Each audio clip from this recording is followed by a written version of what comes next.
What's happening with PSAC and the strike? Now, the government says, Tom, that they have made an offer and they say it's a final offer where they have considered, of course, the issues of remote work. There is an increased, where wages is concerned, an increased percentage there.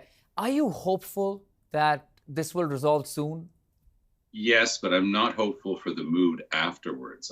Why Hmm. I think it's going to get resolved soon is that by the way, by inclination and background, I'm very much in favor of unions being able to negotiate and to use the ability to withdraw work as part of their negotiating positions.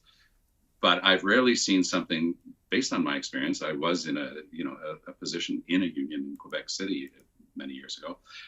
I've never seen a public service union go off in a direction like this with no apparent game plan. The government had a very clear game plan. They've executed it, I think, quite well.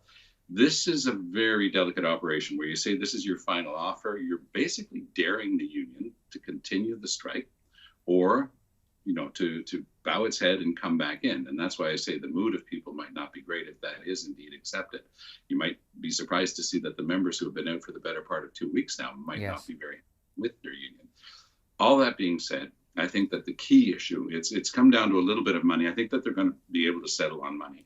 This whole question of whether or not working from home is a right, I think that there's a lot of employers across the country, big government employers like the government of Ontario and its teachers. The government of Quebec has 600,000 unionized employees, and they're in the middle of a negotiation. So everybody's got their eye on that. They don't want the federal government to create that precedent. So this is a very big issue. I think that they're pushing all their chips to the center of the table on this one, Akshay. But I think that the feds might be able to pull it off. But again, they're not going to have very happy workers once this thing is over if they do accept. Indeed, and a very good point indeed, Tom. The fact that there are other unions also watching this very closely and how they will go ahead and bargain depending on what the federal government has to do now. But if I have to ask you in my last question, the offer the government made on Friday, Tom, since then we haven't heard from PSAC really. No. What does it say about the offer to you?